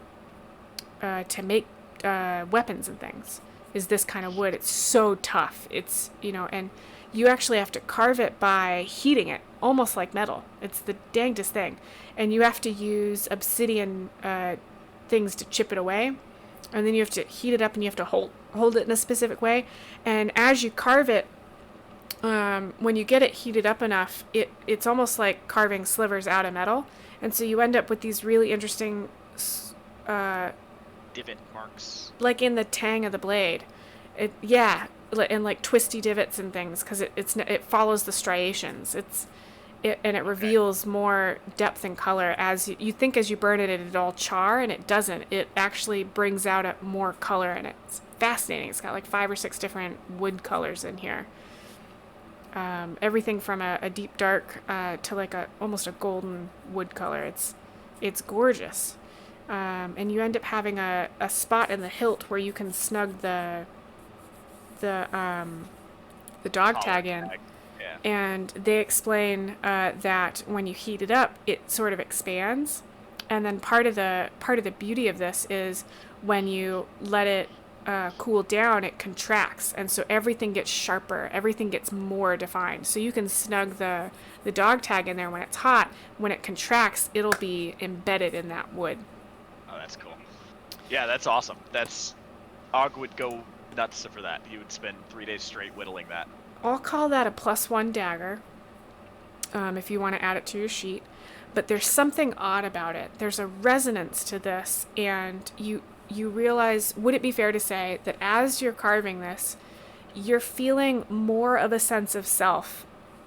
You're not comfortable, but for the first time, let's say ever, you feel more, it's not comforting, it's just more solid, more defined something. And I'll say this will bump you up to level 3.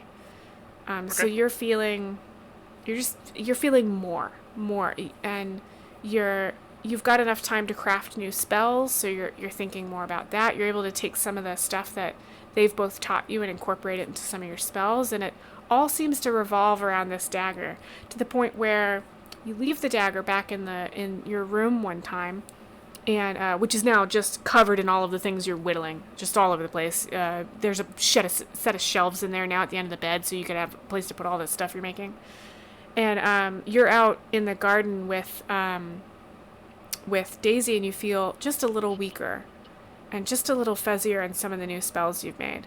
And then when you go back into the house and you're like, oh, I left the dagger, and you stick it in your belt, all of a sudden it snaps into place, like you feel better again. And you realize there's something odd about this dagger.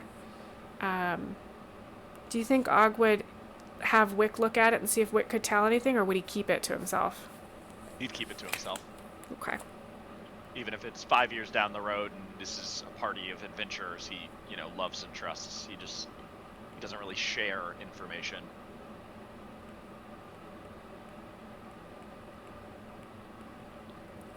Well, I think They might notice the knife. Yeah, they might notice that there's something weird about it. I don't think they would. Neither of them are magical in any way, and this will be a magic item. I really like the idea of magic items that get imbued with their resonance or energy or whatever, with whatever's happening. And I think this is the first time in Og's life that he's ever felt cared for, and that has affected him in an odd way that it sort of expresses in this item. So from now on, when he's not being cared for, if he has the dagger, he still feels steadier. It'll like help him. Yeah. We're running out of time, so I think the next logical thing would be him healing and leaving, or the cult finding him again, and that being the next thing that happens. It could kind of go, yeah. I would say thematically, he should sneak out at night once he's healed somewhat to A, fix his body, melt a bit, and talk to his god, which we kind of already got into. I don't know if we need to, like, act it out. I think that'll definitely happen before he's healed all the way or before anything else has happened. Well, okay, my question would be just if someone sees him doing that and that forces him to leave or brings the cult down on him. Ah, that's an interesting... If he then decides to leave. Yeah, I think somebody would have caught him, and I think either he finds out and that ends up him leaving, or it gets back to that cult. Yeah. Either way, I think he finds out that somebody knows. Okay, so Og just finished talking to his god. He's all malformed. He's focused inwardly on, growing a new rib and doing all this stuff. It only takes like 5-6 seconds. But he does his changeling thing, and he comes out a much more anatomically correct halfling. And he looks up, kind of, aware of the world again, and someone is watching, and then I'll pass it back to you to control the world. let's say it's a younger Tabaxi, because that's mainly what you see around here, and you've actually probably seen a couple of kids running around, because they get into scrapes all the time, right? And probably at least one mother has descended with a pack of unruly teenagers or whatever. And this is a couple of kids. They're peeking at you. It looks like they snuck out at night like kids do, and they're on their way back from some trouble. And they're frozen, looking at you like they've never seen this kind of thing before. I think Og has been very, like, he's been lulled into a sense of security that he's never felt before. And right now, all of his fear comes slamming back into him, you know, of what an idiot he's been, and how uncareful he's become, and safe feeling when nowhere is safe. Got it. And I think I don't think he's gonna, like, kill the kids, but I think he's either going to, react aggressively. I think he's going to cast Hideous Laughter on the kids. Which is I think it's supposed to be one target, but whatever. I think he'd cast Hideous Laughter, so all the kids. Oh no, not Hideous Laughter. Sorry, Vicious Mockery. So I basically start cursing at them, and these kids kind of know that I'm silent and I've never talked before. Yeah, they're stunned. Mockery, I start saying horrible things at them, and it's imbued with magic, and they actually have to make a wisdom saving throw or take psychic damage. So I'm like lashing out at them, just short of like Eldritch blasting at them. I think it hits because they're all. I'll say there's about 3 of them. They're kids, and so they reel back as if you've struck them, and they look horrified. Like they've done something incredibly wrong, and they look like they're full of shame, and like it's past embarrassment and they sort of hunch in on themselves, and then they bolt. They run. The next morning, you're in your room and you hear some actual whispering, which is rare, and you realize that somebody is talking to Daisy. What do you do? I try again. I assume the casts are off now. I think the casts are still on, but you're not using the crutches as much. You're still stumping around in them. But I'll say that you wouldn't be at disadvantage with stealth right now. Okay. You gonna try and eavesdrop? I think you can eavesdrop really easily without rolling anything. Okay. Yeah, I'm gonna try and eavesdrop, and if I have to, sneak forward. I think they're over by the hearth, so you just have to concentrate. But you hear them, and you hear it's actually the mother that showed up with a younger brat and had a couple of teenagers with her that were joshing around and and looking at the stuff you'd carved and things, and she's saying, it's the damnedest thing. They won't come out of their rooms. It's something in the forest scared them, but they sneak out. And Daisy's like, well, of course, they're young things. They're going to sneak out. And the mom is saying, I don't know what's gotten into them. Can you take a look at them? And Daisy says, of course. And teenagers are they get all, weird. And the mom says, yeah, this is different. And so Daisy says, well, you go on ahead. I got to finish this and I'll be right over. Unless it's urgent. And she says, no, I don't think it's, the mom says, I don't know if it's urgent. Daisy says, well, I'll be over in a bit. And the mom says, you'll come today though. And Daisy says, of course, I'll just finish this up. I gotta let Og know where I'm going and Wick, and I'll be right over. And the mom says, okay, soon? And Daisy says, of course, yes, I'll be right there. And the mom says, okay, and you hear her leave. Is there a window in my room? Yes. I would say Og feels something awful like in him, and he's feeling shame, but he doesn't even have the word for it. He's never felt shame before. And I think Og runs. I think I cast Misty Step and teleport out the window outside and just start walking.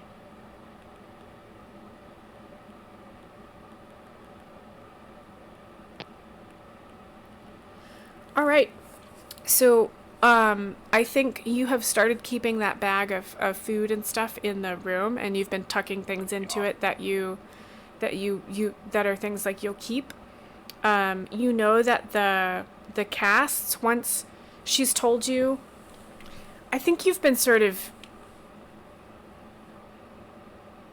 fidgety probably the last week or so as the twinges get less and less, and so she's been talking to you about what they'll do to get the casts off, and she says, what you want to do is, what we'll do is we'll actually we'll break it down by pounding on it with rocks, relatively gently. It'll feel weird, but you might get a couple bruises, but that's it. And then you cut away at the cloth, and it's hard because of the hardened stuff, but you've broken it up.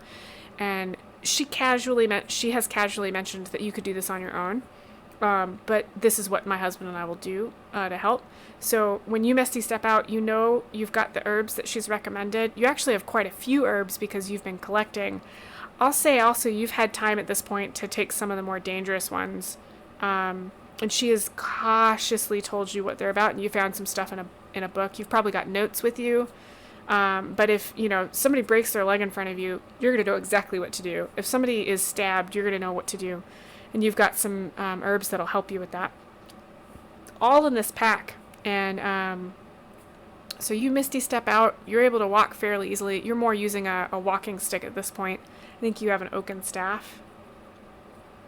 I think I do. I have a quarterstaff, yeah. Let's say you've gotten that from them as well, and you've actually carved it. It's very sturdy, hardwood.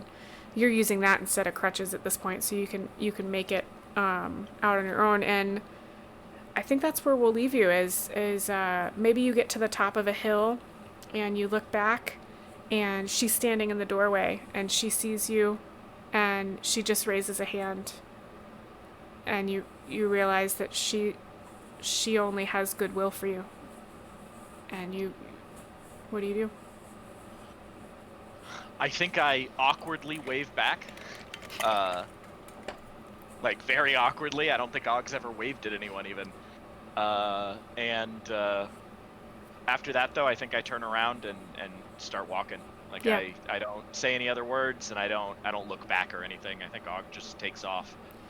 And I think, I don't know how much of this Og would know, but I think she probably knows that it was something, that he did something. Like, he's odd. I think she knows that you go out at night to look at the stars, You're not quiet.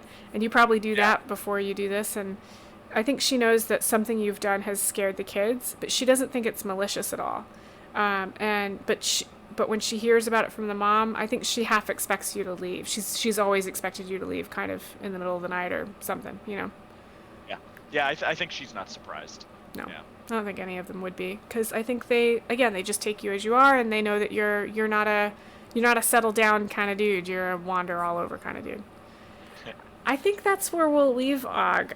I'm torn because I want to play with this more. I really think you've got a really interesting character here, and I think I really like this. Yeah, I think this was more domestic than I was expecting, but I think it really developed and called forth some of the interesting things about Og. I had a sketch of a funny idea. Yeah.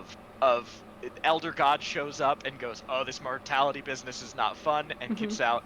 And Og is the bitter, resentful leftover who Right. just wants to break it. And now I feel like I have a really fun character that like I want to do more things with. Like I feel like I've really Yeah. rounded him out. This is great. Yeah, and those are the kind of characters I love, where it's like, well, what would happen if, and Yeah.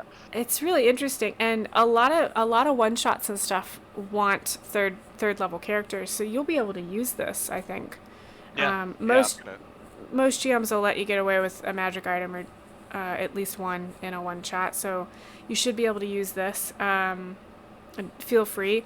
It'll probably show up in a Zinli at some point because it's just such a neat item. It's got so much history to it, Yeah. Or it will by the time Og is old and gone or whatever.